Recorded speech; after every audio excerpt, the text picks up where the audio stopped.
Good morning. अपन topic चल रहा था जैव अणु बायोमोलिक्यूल्स, उसमें अपन पढ़ रहे थे। लास्ट क्लास में अपने डिस्कस किया था भाई सेल्यूलोज के बारे में, सेल्यूलोज क्या है, ठीक है।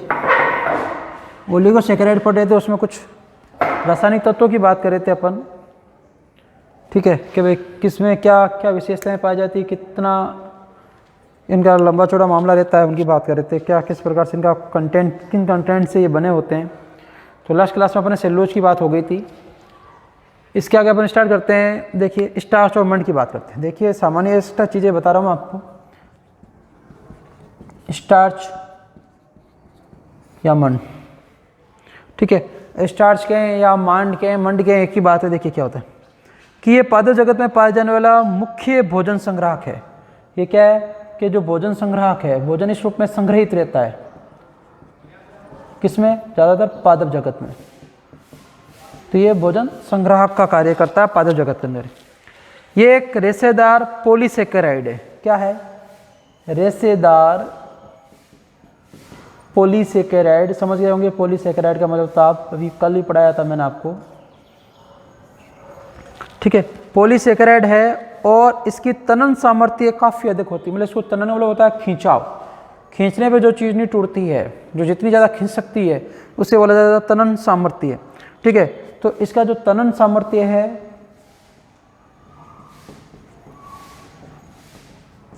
ठीक है, तो वह तनन सामर्थ्य जो है वो बहुत ज़्यादा पाया जाता है,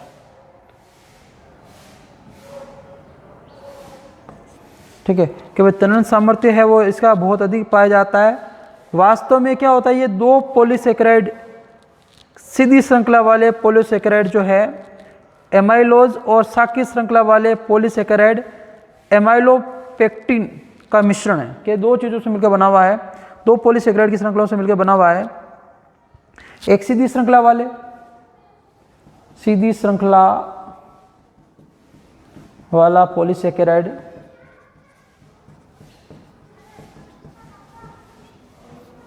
के सीधी श्रृंखला वाला पॉलीसेकेराइड है, ठीक है, उसका क्या नाम है,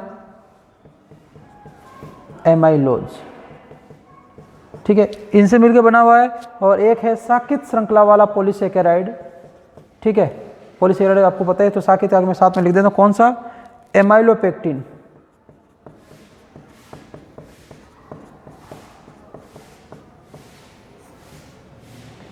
ठीक है। इन दो पॉलीसेकेराइड से मिश्रित संरचना से निर्मित क्या है, स्टार्च या मंड, जिसमें एक पॉलीसेकेराइड का क्या है, एमाइलोज है, जो एक सीधी श्रृंखला का है। सीधी श्रृंखला मतलब मान लीजिए कार्बन कार्बन सीधी श्रृंखला है। साकित वाले जैसे ऐसे ब्रांचेस निकले इस प्रकार से, तो उसे बोलते हैं साकित, ठीक है। तो ये साकित पॉलीसेकेराइड जो है एमाइलोपेक्टिन से मिलकर बना हुआ है। और एमाइलोज तथा एमाइलोपेक्टिन दोनों ही अल्फा डी ग्लूकोज इकाइयों से निर्मित होते हैं। बीटा डी अल्फा डी आप केमिस्ट्री में पढ़ेंगे, अपना ज़्यादा इतने डिटेल में नहीं है, ठीक है। इनकी जो आपके हाइड्रोजन, जैसे अपन ग्लूकोज का फॉर्मूला बनाए तो C6H12O6 होता है, जैसे मैं इसमें कार्बन होता है, इसमें इधर OH जुड़े OH जुड़े होते हैं। तो ये जो इनकी स्थिति है, ठीक है, OH इधर आएगा, उसके अकॉर्डिंग का नाम अल्फा बीटा नॉमिनेशन रख रखा है। जब आप 11th क्लास में केमिस्ट्री पढ़ेंगे, ठीक है, इसमें ऑर्गेनिक केमिस्ट्री के अंदर आपको ये नामांकन सिखाया जाएगा, IPSC उसके अकॉर्डिंग रहता है ये। तो ये एमाइलोज जो है तथा एमाइलोपेक्टिन,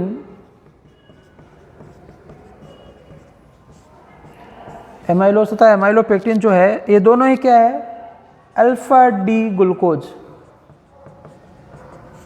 क्या है कि अल्फा डी ग्लूकोज की इकाइयों से क्या होते हैं, बने होते हैं। कि वे अल्फा डी ग्लूकोज जो होता है इनकी इकाइयों से क्या होते हैं, निर्मित होते हैं, इनसे बने हुए होते हैं। और एमाइलोज जो है वो ग्लूकोज के 200 से 2000 अणुओं का बना होता है। कि एमाइलोज की बात करें अपन तो कितने ग्लूकोज के अणुओं से मिलकर बना होता है, कम से कम 200 से लेकर 2000 ग्लूकोज के अणु जो होते हैं उनसे एक क्या बनता है, एमाइलोज बनता है। तो आप सोच लीजिए स्टार्च या मंड में कितनी एनर्जी होगी, ठीक है। कि भाई अपन जो खाना खाते हैं ग्लूकोज बनता है, ठीक है, उससे अपन को एनर्जी मिलती है, ठीक है। और ये देखिए आप कितने ग्लूकोज अणुओं से मिलकर बना होता है, तो आप सोच सकते हैं कितना संग्रहित भोजन होता होगा आपके मंड या स्टार्च। और आपके स्टार्च जो है वो धान और गेहूं के बीज, केले के फल, आलू के भूमि के तने इत्यादि में विभिन्न प्रकार के कणों के रूप में व्यवस्थित रहता है। देखिए किन किन में पाया जाता है, आपको ध्यान रहना चाहिए स्टार्च अमंड किन किन के अंदर प्रेजेंट होता है। तो धान और गेहूं के बीज, धान मतलब चावल कि धान व गेहूं के बीज, इसके अलावा केले के फल में, केला जो खाते हैं उसके अंदर, इसके अलावा आलू के भूमिगत भाग, आलू मतलब आप पढ़ोगे आगे 11th क्लास में, आलू जो है वो एक तने का भाग है, तने से बनता है और जो भूमिगत जड़ के अंदर लगते हैं, आपको पता होगा तब। तो आलू के अंदर, इनके अंदर स्टार्च पाया जाता है, तभी तो बोलते हैं ये आपको चावल है ज़्यादा नहीं खाने चाहिए, ठीक है, आलू है ये कम खाना चाहिए, ठीक है, इनमें स्टार्च कंटेंट बहुत ज़्यादा पाए जाते हैं, ठीक है। तो ये विभिन्न प्रकार के इन कणों के रूप में व्यवस्थित होते हैं।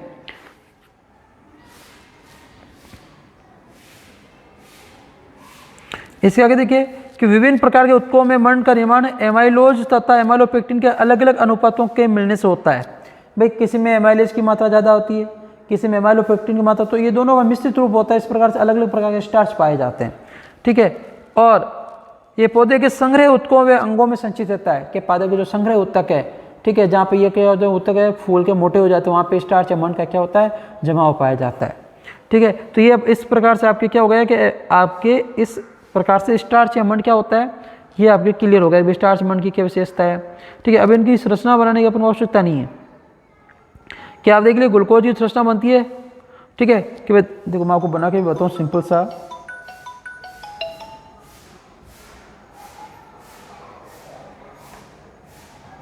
कि भाई इनकी मैं संरचना को सामान्य रूप से आपको बना के बताऊँ क्या होती है। देखिए इस बात करते हैं,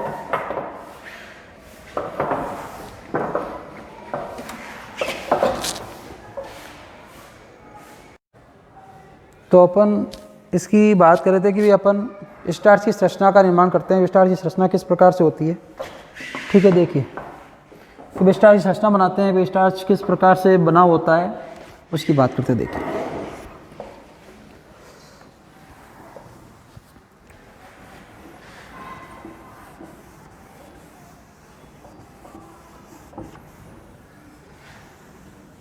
या बना लेते हैं। देखिए कि स्टार्च की संरचना की बात करें अपन, इससे पहले अपन क्या करते हैं ग्लूकोज अणु बनाते हैं। जैसे ग्लूकोज अणु का क्या होता है अपन पढ़ा था, या आपके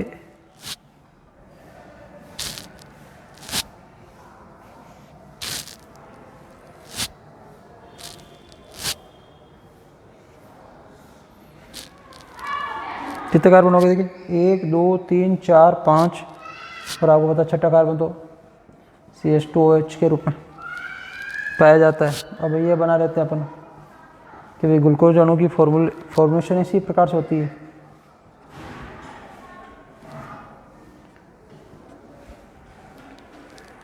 ठीक है। और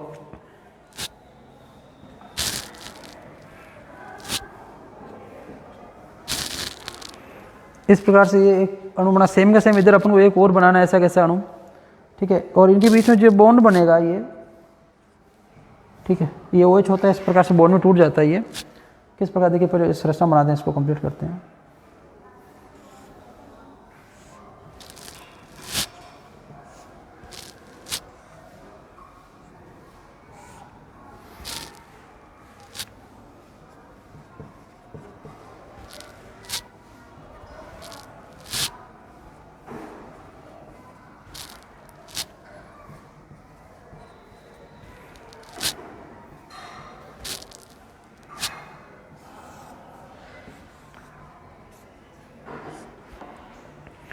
ठीक है कि भाई आपके ये भी एक ग्लूकोज है,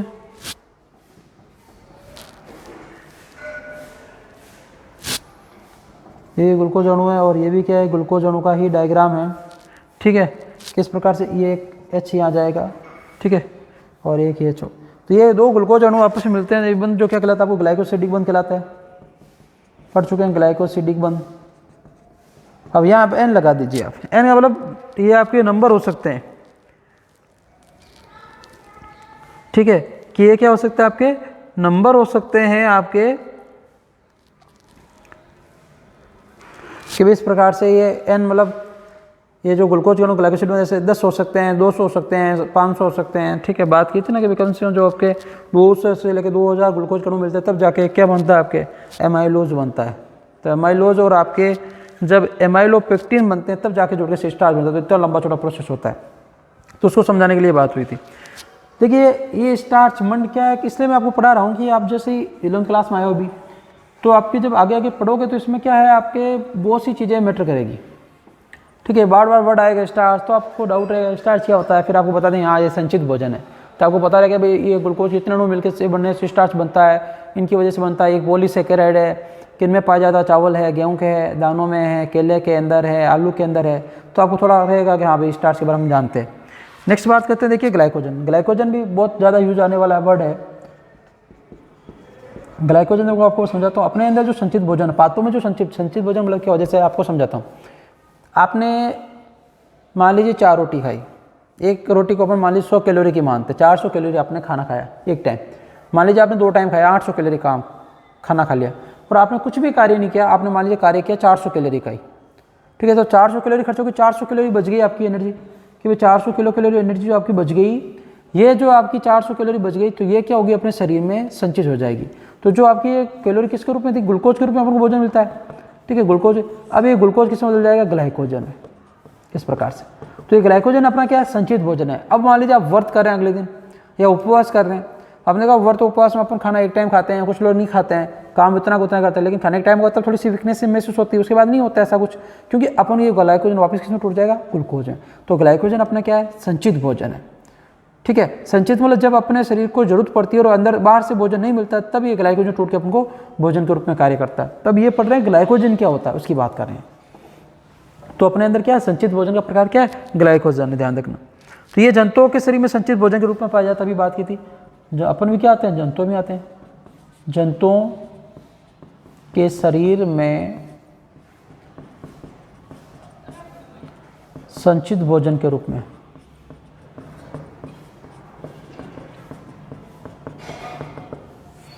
क्या होता है, जंतुओं के शरीर में संचित भोजन के रूप में पाया जाता है। और इसे क्या कहा जाता है, इसे जंतु स्टार्च भी कहते हैं। इसे क्या कहते हैं, जंतु स्टार्च भी कहते हैं।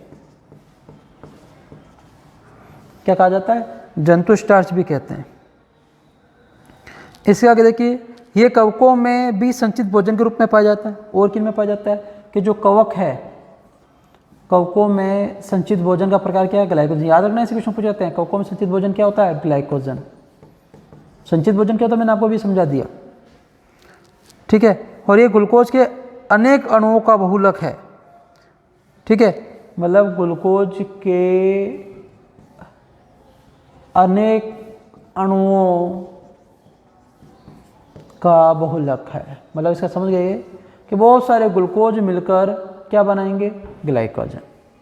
जैसे एक दीवार बनी हुई है, मान लीजिए इसमें 500 ईंट लगी हुई है, तो अपन क्या बोल सकते हैं उस दीवार को, ये दीवार जो है आपके ईंटों के बहुत सारी ईंट जो है मिलकर, ईंटों ने मिलकर बनाई है। तो ईंट क्या होगी, एकलक, और दीवार क्या होगी, ये ईंटों की बहुलक होगी। उसी प्रकार ग्लाइकोजन का एकलक क्या है, ग्लूकोज। अपने शरीर का एकलक क्या है, कोशिका। बहुत सारी कोशिका से मिलकर बन रहा है, तो अपना शरीर क्या है, कोशिकाओं का बहुलक है। तो ये ग्लूकोज जो अणु बहुत सारे मिलकर 10, 20, 50 मिलकर क्या बनाते हैं, ग्लाइकोजन बनाते हैं। तो ध्यान रखना, ग्लाइकोजन क्या है, बहुत सारे ग्लूकोज अणुओं के संचय से ग्लाइकोजन का निर्माण होता है।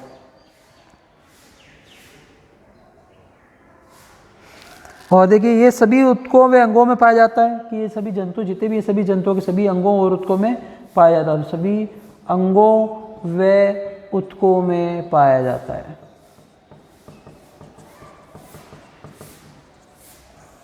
ठीक है, इसके आगे बात करें अपन, और इसकी भी संरचना कैसी होती है, एमाइलोपेक्टिन के समान होती है। लेकिन ये मुख्य रूप से कहाँ पाया जाता है, कि भाई शरीर के सभी अंगों ऊतकों में पाया जाता है। इसके अलावा मुख्य रूप से कहाँ पाया जाता है, इसकी मुख्यता है पेशी तंतु,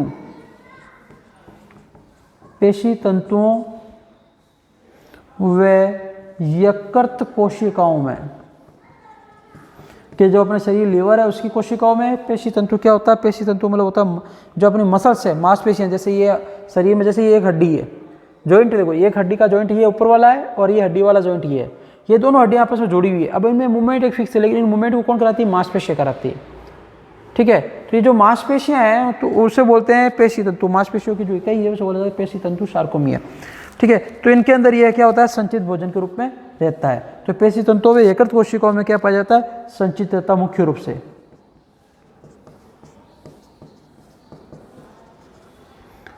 ठीक है। और ये पानी में क्या होते हैं, घुलनशील होते हैं। यह है जल में घुलनशील।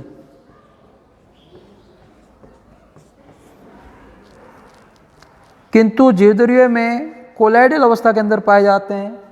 ठीक है, कि जीवद्रव्य में क्या पाए जाते हैं, कोलाइडल अवस्था में।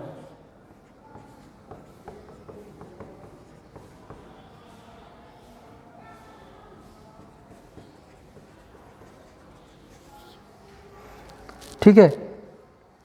और ये आवश्यकता अनुसार यकृत की कोशिकाओं में ग्लूकोज में टूट जाता है, कि जब जरूरत पड़ती है तो यकृत कोशिकाओं में पाया जाता है, तो ग्लूकोज में टूट सकता है। और रुधिर में ग्लूकोज की सांद्रता को नियंत्रित करता है।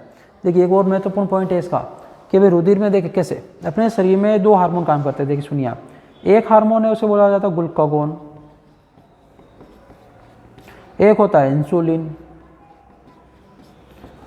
जैसे आपने खाना ज़्यादा खाया, ठीक है, एनर्जी उतना खर्च नहीं किया, तो इस क्या होता है, ग्लूकोज के रूप में हम भोजन ग्रहण करते हैं।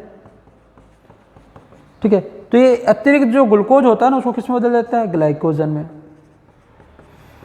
ठीक है, जब इंसुलिन कम हो जाता है तो ग्लूकोज को ग्लाइकोजन में नहीं बदला पाता, तो इसे बोल देते हैं हम शुगर हो गया, ठीक है, डायबिटीज़ होगी। और जो आपके ग्लूकागोन हार्मोन, इससे क्या कार्य है कि जब जरूरत पड़े, शरीर को ऊर्जा नहीं मिली है, तो एक ग्लाइकोजन को तोड़ के क्या बनाएगा, ग्लूकोज बनाएगा। इंसुलिन का कार्य क्या है, ग्लूकोज को तोड़ के ग्लाइकोजन। तो ये अपने शरीर में क्या कार्य करता है, रुधिर के अंदर जो ग्लूकोज की सांद्रता है, मात्रा है, उसको नियंत्रित करने का भी कार्य करता है। तो ये दो हार्मोन बहुत ज़्यादा अहम रोल उत्पन्न करते हैं। ये कौन सी ग्रंथि से होते हैं, अग्नाशय ग्रंथि से। ठीक है, ये बात हो गई इसकी। अब देखिए एक और वर्ड आता है काइटिन, उसकी बात करते हैं। लास्ट है ये चौथा पॉइंट, ये ज़्यादातर वर्ड आते हैं काइटिन। देखो आप पढ़ोगे, अपन पढ़ेंगे कोडेट नॉन कोडेट्स, मतलब जब जंतुओं का वर्किंग पढ़ेंगे तो बोले पढ़ेंगे। जो छोटे जीव अपन देखें ना बारिश में आते हैं, आप उनको ऐसे मारते हैं तो कट बोलते हैं, उनका आवरण जो काइटिन का होता है। तो काइटिन क्या चीज़ है, काइटिन भी बहुत काम आएगी। चारों वर्ड बहुत काम आते हैं, बहुत आते हैं, बच्चों को बहुत कन्फ्यूज करते हैं। बच्चों को दिमाग में रहता है सब पता नहीं, बोल रहे हैं काइटिन है, पता नहीं रहे क्या है, किसका बना होता है। हाँ, इसमें पाया जाता है, लेकिन बना किसका होता है, क्या कंटेंट होता है, उसकी बात करने वाला है। Glycogen clear. अब काइटिन की बात करते हैं, उसके बाद ये आपकी जो पॉलीसेकेराइड श्रृंखला है ये आपकी खत्म हो जाएगी। कहने का मतलब कार्बोहाइड्रेट जो आपका वो कंप्लीट हो जाएगा।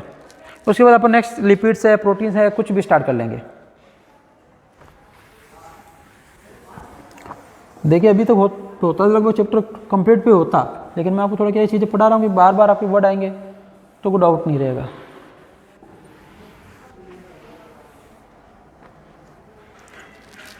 नेक्स्ट है अपना काइटिन, 4th नंबर पे।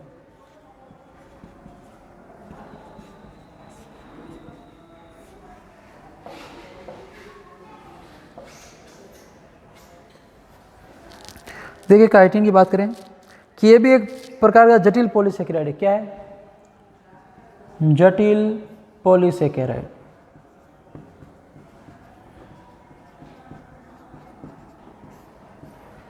ठीक है, और ये किन में पाया जाता है, तो देखिए कीटों में, केकड़ों के अंदर।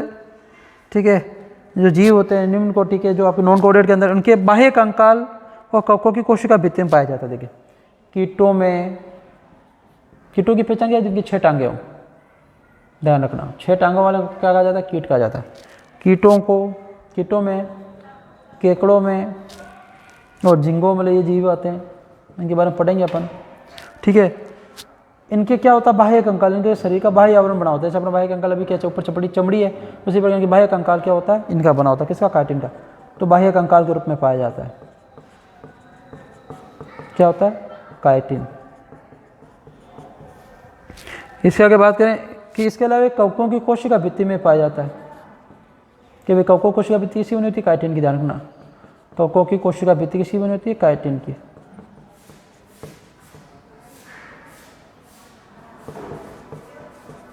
काइटिन। इसके आगे बात करें कि इसकी रचना की बात करें तो ये रचना में सेल्यूलोज के समान होता है, लेकिन ग्लूकोज के स्थान पर इसमें क्या पाए जाते हैं, एसिटाइल ग्लूकोसेमाइन का बहुलक होता है। देखिए इस रचना कैसी होती है, ग्लूकोज के समान होती है। रचना किसके समान होगी, ग्लूकोज के समान। लेकिन इसका जो किसका बहुलक है, मतलब किन बहुत सी चीज़ों से मिलकर बना होता है, तो इसका मुख्य घटक क्या है, इसका मुख्य घटक है एसिटिल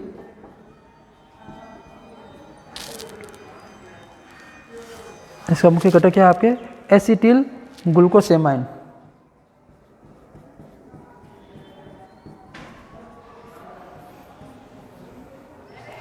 क्या एसिटिल ग्लूकोसेमाइन, जब ये बहुत सी एसिटिल ग्लूकोसेमाइन जो है मिलते हैं तब जाके आपके क्या होता है काइटिन का निर्माण होता है। ठीक है, तो ये क्या है रासायनिक पदार्थ एसिटिल ग्लूकोसेमाइन। ये क्या है देखिए इसके आगे बात करते हैं। यह है मुलायम तथा कोमल होता है, लेकिन कैल्शियम लवणों और प्रोटीन्स के जमा होने के कारण क्या हो जाता है कठोर। क्या भाई आपके जो काइटिन है ये क्या होता है, ये जो एसिटिल ग्लूकोसेमाइन है ये क्या होते हैं आपके मुलायम होते हैं। तो यह है मुलायम तथा कोमल होता है।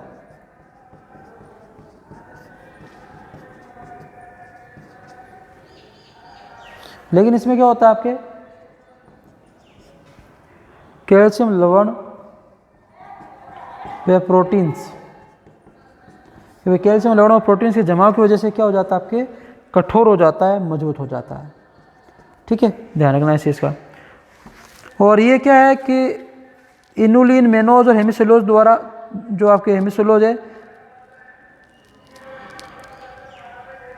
कि भाई ये तो पॉलीसेकेराइड है, इसके अलावा देखो आपके इनुलिन है, मेनोज है, हेमिसेलुलोज है, ये भी क्या है पॉलीसेकेराइड है। इन चीज़ का भी ध्यान रखना। देखिए इसके अलावा कुछ ये तो हो गया यहाँ पे, देखिए और कुछ पॉइंट है उनकी बात कर लेता हूँ साथ में, और वर्ड आएंगे कहीं तो और काम आएंगे।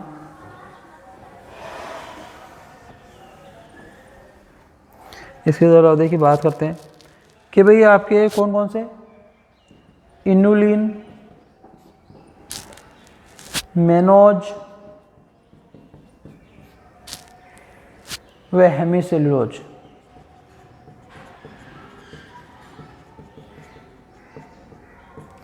ये भी क्या है आपके पॉलीसेकेराइड है।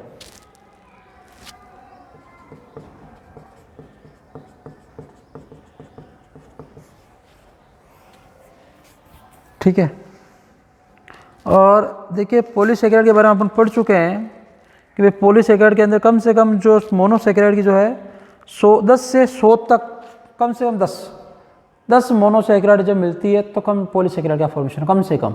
तो आप समझ रहे हैं पॉलीसेकेराइड वर्ड यूज़ करते हैं, मतलब समझ जाते हैं कितनी मोनोसेकेराइड, कम से कम 10। तो ग्लूकोज के कम से कम 10 अणु तो होंगे ही होंगे। कि भाई इनुलिन जो है ये आपके 30 से 31 फ्रेक्टोज जो आपके फलों से प्राप्त शर्करा उसे बोलते हैं फ्रेक्टोज अणुओं का बोलक है। कम से कम 30 या 31 आपके फ्रेक्टोज अणु मिलते हैं तब जाके एक इनुलिन का निर्माण होता है।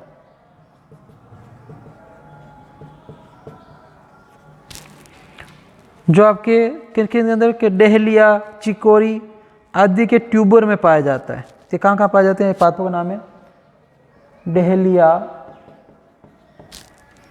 चिकोरी, ठीक है, आदि के अंदर ये पाया जाता है। अब बात करें मेनोज की, तो मेनोज जो है समुद्री खरपतवारों और आपके नॉन बाई ईस्ट में पाया जाता है। कि जो ईस्ट पाया जाता है उसके किस में पाया जाता है, समुद्री खरपतवारों के, समुद्र में जो पाया जाता है खरपतवार उनके अंदर। खरपतवार मतलब जानते हो फसल के साथ उगा हुआ अनावश्यक जो पौधे उत्पन्न होते हैं उसे बोलते हैं खरपतवार। तो समुद्री खरपतवार वह ईस्ट में पाया जाता है। बेकर ईस्ट बोलते हैं, बेकर के अंदर काम वहाँ पाया जाता है। और आगे देखिए कि पौधों में पाए जाने वाला लसलसा पदार्थ जो म्यूसिलेज भी है वो भी एक प्रकार का क्या पॉलीसेकेराइड, कि पादपों में चिपचिपा पदार्थ पाया जाता है जिसे क्या जाता है म्यूसिलेज कहा जाता है। तो पौधों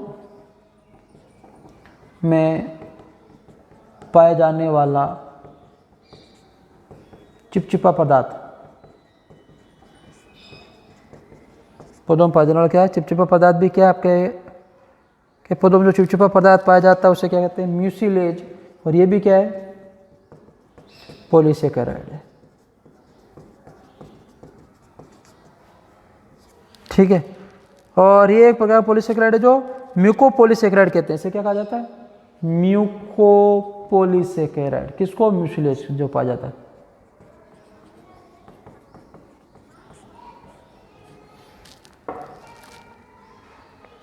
और ये ग्लेक्टोज और मेनोज नामक शर्करा का बना होता है। ये म्यूकोपॉलीसेकेराइड से मिलकर बना होता है, तो ये दो शर्कराओं से मिलकर बना होता है।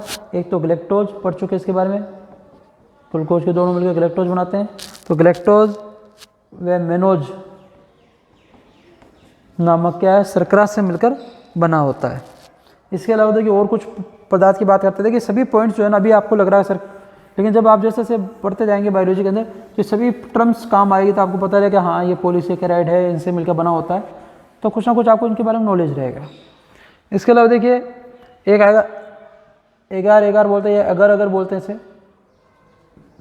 ठीक, कुछ एगार अगर कुछ अगर अगर कहा जाता है। इसका एल्जेनिक अम्ल और कैरेजिनिन ये हो गया। फिर एक है आपके एल्जीनिक, ये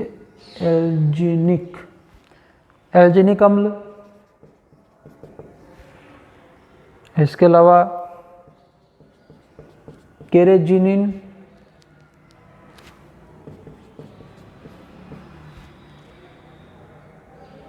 ये क्या है दूसरे व्यापारिक महत्व के क्या है म्यूकोपॉलीसेकेराइड, ये भी क्या है म्यूकोपॉलीसेकेराइड है।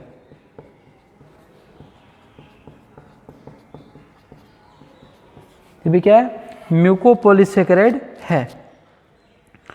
और जिनका क्या है व्यापारिक जो आपके क्या है आपके पॉलीसेकेराइड है, और जिनका क्या व्यापारिक उत्पादन समुद्री खरपतवारों से किया जाता है कि इनका सबका निर्माण कहाँ से होता है समुद्री खरपतवारों से। समुद्र में जो उगे हुए जीव होते हैं, फसलें होती हैं, उनके पौधे जो होते हैं उनके द्वारा इनका निर्माण होता है। और गोंद भी एक प्रकार का क्या है पॉलीसेकेराइड, जो गोंद है आप जानते हैं अपने सामान्य रूप से काम लेते हैं, ठीक है, गोंद भी एक प्रकार का क्या है पॉलीसेकेराइड है, ठीक है। और ग्लेक्टोज या एरेबिनोज या जाइलोज शर्करा का बना होता है। किससे मिलकर बना होता है, कौन शर्करा से मिलकर बना होता है ये, या तो ग्लेक्टोज या आपके एरेबिनोज, ये श्रृंखला आपके शर्कराओं का नाम है, ये आपके जाइलोज शर्करा, इनसे मिलकर ये बने होते हैं, ठीक है। और इसके बाद अपन बात करें कि जो इसबगोल है, इसबगोल के बीजों को पानी में डुबाते हैं और भिंडी के फलों को काटते हैं तो भी एक लसलस सा पदार्थ निकलता है कि भाई इसबगोल का पानी भिगो के देखोगे, ठीक है, और भिंडी को जब काटते हैं तो भी इससे क्या होते हैं चिपचिपे लसलस सा पदार्थ निकलता है, वो भी क्या है म्यूकोपॉलीसेकेराइड ही है, ठीक है। इसके अतिरिक्त जो जीवाणु कोशिका भित्ति है, जंतुओं के जो आपके संयोजी ऊतक अपन पढ़ेंगे, जंतुओं में संयोजी ऊतक पाए जाते हैं, जब अपना रक्त है वो तरल संयोजी ऊतक है, संयोजी ऊतक है। अस्थियों की जो पेशियों में भी पाया जाता है कि जो अस्थियां हैं उसकी पेशियों में अंदर भी अपने क्या पाया जाता है म्यूकोपॉलीसेकेराइड पाया जाता है, ठीक है, वो बांधने का कार्य करता है। आँख का जो आपके विट्रियस ह्यूमर भी वो भी एक क्या म्यूकोपॉलीसेकेराइड है। आँख में जो काछाप द्रव होता है वो और तंत्रिका तंत्र जो उसमें स्नेविल द्रव पाया जाता है, सभी क्या है म्यूकोपॉलीसेकेराइड के उदाहरण है। इसके अलावा कार्टिलेज है, कॉर्निया है, त्वचा को शक्ति व लचीला प्रदान करने के लिए म्यूकोपॉलीसेकेराइड में कॉन्ड्रियन सल्फेट के रूप में पाया जाता है कि अपनी त्वचा के अंदर भी क्या पाया जाता है कॉन्ड्रियन सल्फेट के रूप में म्यूकोपॉलीसेकेराइड रहता है। अब पॉलीसेकेराइड का कार्य में तो क्या देखिए, कार्य में तो वही हो गया कि भाई ये जंतु और पौधों संचित भोजन के रूप में पाया जाता है जो टूट कर एनर्जी देता है। इसके अलावा ये शरीर में की संरचना को महत्वपूर्ण अवयव है, ये म्यूसिलेज रूप के ऊतकों में पाया जाता है जो कोशिकाओं को बांधने का कार्य करता है, ये कपड़ा रस्सी बनाने में काम आता है। इसके अलावा फर्नीचर में, छपाई में, ये फिल्म बनाने आदि में कार्य आता है। स्टार्च, अल्कोहल और ग्लूकोज आदि का औद्योगिक उत्पादन भी करता है, ठीक है। तो इस प्रकार से अपने लिए बहुत ही क्या ज़्यादा महत्वपूर्ण है कि भाई कोशिका विस्तार क्या देखिए कि भाई पॉलीसेकेराइड जो प्राकृतिक रूप से पौधों की कोशिका भित्ति, रेशों में, जीवद्रव्यों में और कोशिका की झिल्लियों में पाया जाता है। इसके अतिरिक्त ये पौधे की कोशिकाओं में संचित भोज्य पदार्थ के रूप में भी पाया जाता है और जंतुओं में यकृत कोशिकाओं में ग्लाइकोजन के रूप में भी पाया जाता है। तो विभिन्न प्रकार उत्कों में भी पाया जाता है, उनकी कोशिकाओं को बांधने का भी कार्य करता है। तो ये आपके इसके साथ पॉलीसेकेराइड आज कंप्लीट होता है कि पॉलीसेकेराइड क्या है, इसके कितने भाग हैं, कौन कौन से महत्वपूर्ण घटक है, उन सब की मैंने बात की, कोई भी डाउट नहीं रहेगा आपके, ठीक है। तो आज के लिए इतना ही, बाकी जो है वो अपन नेक्स्ट क्लास में बात करेंगे कि भाई क्या होता है इसके आगे डिटेल में बात नेक्स्ट क्लास में करें। तो आज के लिए इतना ही, धन्यवाद।